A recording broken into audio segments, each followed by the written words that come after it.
Hello' everyone, good evening. সকলোকে স্বাগতম জনাইছোঁ মোৰ অন্য এটা ভিডিঅ'ৰ মাজলৈ। এতিয়া আবেলি 4টা বাজিছে আৰু একদম মনে মনে এফালে যাবলৈ ওলাইছোঁ। ভিতৰত ছোৱালী শুই আছে, তাই যদি গম পায় তাইও যাবলৈ ওলাব। আৰু মানুহজন অফিচলৈ ওলাইছে, অকণমান আগবঢ়াই দিব লাগে। আৰু বাহিৰত বহুত বেছি ঠাণ্ডা, জেকেটবোৰ সুমুৱাইছিলোঁ কিন্তু আকৌ আজি ঠাণ্ডা পৰিলে উলিয়াই লৈছোঁ। ইমান ঠাণ্ডা, বাহিৰত বতাহ, মানে বেমাৰ হোৱাতকৈ পিন্ধি লোৱাই ভাল। আৰু থৈ মেলি আহিলোঁ, একদম ওচৰতে থ'ব লাগে, বেছি দেৰি নালাগে, 5-10 মিনিটতে পাই যাওঁহি। আৰু দেখিছোঁ দেউতাই জুইত এইবোৰ পলিথিনবোৰ জ্বলাই আছে, মানে আমাৰ যিবোৰ খোৱা পেলনীয়া পলিথিন ওলায় সেইবোৰ বাৰীতে জ্বলাই দিয়ে। য'ত ত'ত পেলোৱাতকৈ সেইটো কৰাই ভাল। আৰু তাৰপিছত এয়া জুই দেখি কাষ চাপি আহিলোঁ জুইৰ ওচৰলৈ, অকণমান জুই ফুৱাই লৈছোঁ। আৰু আপোনালোকক দেখুৱাম বাৰু আমাৰ বাৰীখনো দেই লাহে লাহে। এতিয়া এনেই সাধাৰণভাৱে অকণমান দেখুৱালোঁ। আৰু তাৰপিছত জুই ফুৱাই আছোঁ, লগতে ভাবিও আছোঁ কি খোৱা যায়। মানে আজি ইমান ঠাণ্ডা, কিবা এটা খাবলৈ মন গৈছে। এফালে কথাও পাতি আছোঁ, জুইও ফুৱাইছোঁ, মনতে মানে ভাবি আছোঁ কি খাওঁ। তাৰপিছত ভিতৰলৈ গ'লোঁ, লৰালৰিকৈ কাপোৰকেইটা সলালোঁ। আৰু জাতিলাও কাটি থোৱা আছিলে ঘৰৰ দেই। আগতেতো কিনা জাতিলাওবোৰৰ পকৰি বনাই বনাই খাওঁ, এইবাৰ ঘৰত ইমান লাগিছে তথাপিতো পকৰি খোৱা হোৱা নাছিলে। মানে আজি ৰিধি শুই আছে, সেইকাৰণে ভাবিলোঁ পকৰিকে বনাওঁ। একদম লৰালৰিকৈ বনাইছোঁ আকৌ দেই, কিন্তু মানে এই যদি উঠি আহে আৰু হ'লেই আৰু, তাইও বনাব লাগিব। চাওঁ মোৰ তেতিয়া পকৰি খোৱা নহয়, সেইকাৰণে লৰালৰিকৈ বনাইছোঁ। আৰু একদম সাধাৰণভাৱে বনাম দেই, বিশেষ একো ব্যৱহাৰ নকৰোঁ মছলাজাতীয় বস্তু।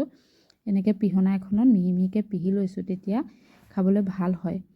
আৰু এয়া পিঁয়াজ এটা দিছোঁ, মছলা বেলেগটো নিদোৱে আৰু এই হোটেলৰ খানাবিলাকৰ নিচিনাই হৈ যায় যদি আপুনি মছলা দিয়ে। সেইকাৰণে ঘৰত বনালে যিমান পাৰে মছলাটো এৰাই চলিব লাগে। পিঁয়াজ দিছোঁ, জলকীয়া দিলে ভাল লাগিলেহেঁতেন কিন্তু জলকীয়া নিদোঁ, ইহঁতি খাব যে জ্বলা পাব সেইকাৰণে। আৰু সোৱাদ অনুসৰি অকণমান নিমখ হালধি দিম। আৰু তাৰপিছত বেচন দিছোঁ, বেচন অকণমান সৰহকৈ দিব লাগিব কিন্তু তেতিয়াহে খাবলৈ ভাল হ'ব। আৰু পিঠাগুড়ি থাকিলে দিব পাৰে দেই অকণমান, তেতিয়া অলপ মচমচীয়া বেছি হয়, ভাল লাগে। আৰু নিমখ হালধি দি আৰু এতিয়া হাতেৰে ভালকৈ সানি লৈছোঁ, মানে ৰুটি মুঠাৰ দৰে, তেতিয়াহে ভাল হ'ব। কিন্তু পানী কিন্তু একেবাৰে নিদিব, জাতিলাও যিটো ৰস সেই ৰসটোতে মানে সানি থাকিব লাগে, তেতিয়া ভাল হয় খাবলৈ। আৰু পানী দিলে কিন্তু একেবাৰে বেয়া হৈ যাব। তাৰপিছত এয়া ধুনীয়াকৈ সানি মেলি ল'লোঁ। আৰু ইয়াত তেল গৰমেই হৈ আছিলে, কেৰাহী তত থৈছিলোঁ, এটা এটাকৈ দিলোঁ। আজি ভালেমানখিনি পকৰি বনোৱা হৈছিলে বাৰু, ভালকৈ খালোঁ, ভাল লাগিলে খাই।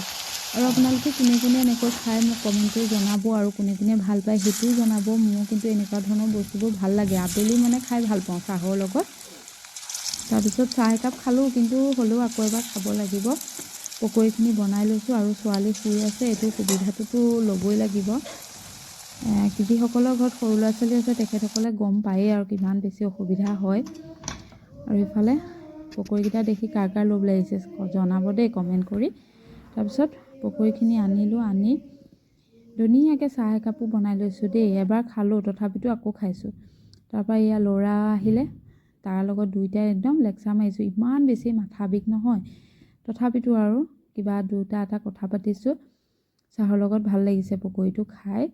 আৰু সি কৈছে মানে কিবা কিবি আৰু অদৰকাৰী কথা কিছুমান পাতি আছোঁ। মোৰ চুলিখিনি বেয়া হৈছে, সি কৈছে মই ষ্ট্ৰেইট কৰাই দিম, সেইবোৰে আৰু ভাল হৈছে, খাই ভাল পাইছে সেইখিনি। আৰু আজিৰ ভিডিঅ'টো এনেকৈ সামৰণি মাৰিছোঁ। পুনৰ অন্য এটা ভিডিঅ'ৰ সৈতে অতি সোনকালে লগ পাই আছোঁ। ভাল লাগিলে লাইক কৰিব আৰু মোৰ চেনেলটো ছাবস্ক্ৰাইব কৰি দিব। ধন্যবাদ।